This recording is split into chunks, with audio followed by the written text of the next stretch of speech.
આ શાકનું નામ સાંભળતા જ પહેલાં તો બધાનું મોઢું બગડી જાય છે અને આજે આપણે આ અળવીનું શાક બનાવવાના છીએ. અળવીનું શાક આપણે એ રીતે બનાવીશું કે બધા આંગળા ચાટતા રહી જશે. તો ફ્રેન્ડ્સ, રેસીપીને લાસ્ટ સુધી જોજો. રેસીપી ગમે તો વિડીયોને લાઇક અને શેર કરજો.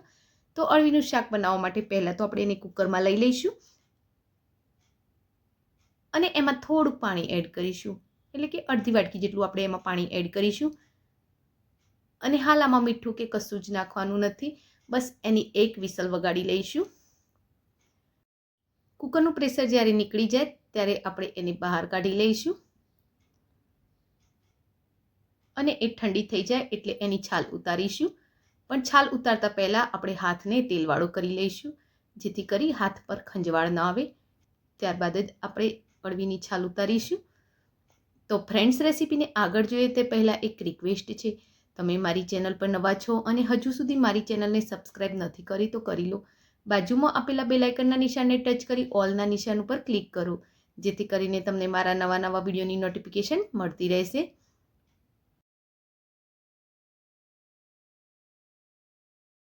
તો આ રીતે આપણે બધી જ અળવીની છાલ ઉતારી એને રેડી કરી લઈશું.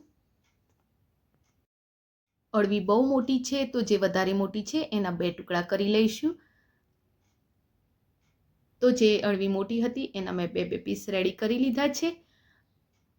હવે આપણે મિક્સી જારમાં થોડા લીલા મરચાં લઈશું, 1 થી 1.5 ઇંચ આદુનો ટુકડો અને 10 થી 12 કળી લસણની લઈ એની પેસ્ટ રેડી કરી લઈશું.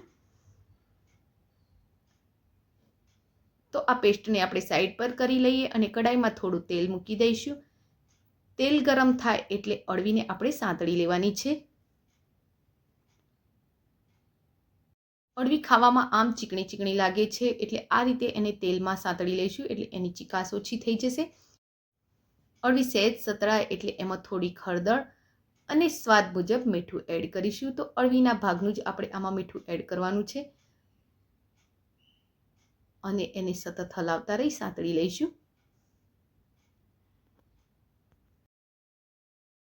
અળવીનું આ રીતે ઉપરનું લેયર સતળાઈ જાય એટલે આપણે એને બહાર કાઢી લઈશું.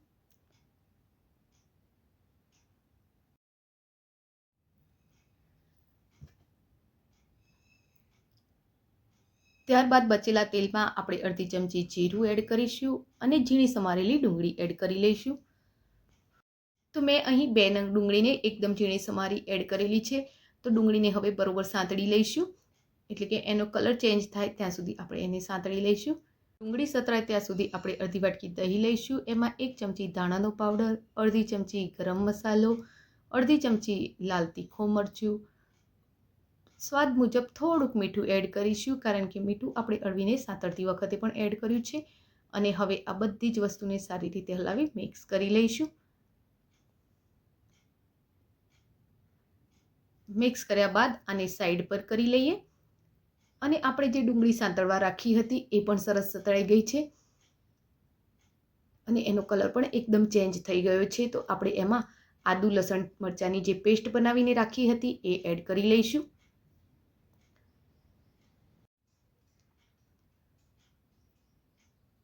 અને તેને પણ થોડી વાર માટે સાંતળી લઈશું. આદુ લસણ મરચાંની પેસ્ટ સહેજ સતળાય એટલે આપણે એમાં ટામેટાની પ્યુરી એડ કરીશું. તો મેં આમાં મોટી સાઈઝનું 1 નંગ ટામેટું લીધું હતું, એની પ્યુરી બનાવી છે. હવે એને પણ સહેજ વાર માટે આપણે સાંતળી લઈશું. ટામેટાની પ્યુરી પણ સારી રીતે સતળાઈ જાય અને એમાંથી તેલ છૂટું પડવા લાગે એટલે આપણે જે દહીંમાં પેસ્ટ રેડી કરી છે એને એડ કરી લઈશું. તો હું આમાં કહેવાનું ભૂલી ગઈ કે દહીં આપણે મોડું જ લઈશું અને હવે એને સારી રીતે હલાવી મિક્સ કરી લઈશું. દહીં સારી રીતે મિક્સ થઈ જાય ત્યારબાદ આપણે એમાં તૈયાર કરેલી અળવી એડ કરીશું અને તેને પણ હલાવી મિક્સ કરી લઈશું.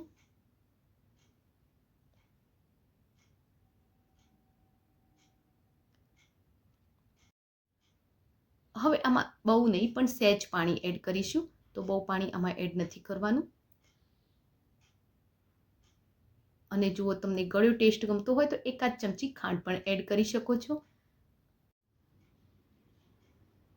અને આ બધું સારી રીતે મિક્સ થઈ જાય ત્યારબાદ 1 ચમચી કસૂરી મેથી લઈ એને હાથ વડે આ રીતે મસળી લઈશું અને એની સાથે જ આપણે થોડા લીલા સમારેલા ધાણા પણ એડ કરી લઈશું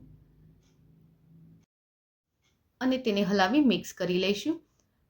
તો આ શાક આપણે દમ આલુની જેમ બનાવ્યું છે, તો દમ અરબીનું શાક છે.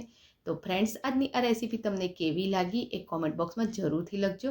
રેસીપી ગમી હોય તો વિડીયોને લાઇક અને શેર કરજો.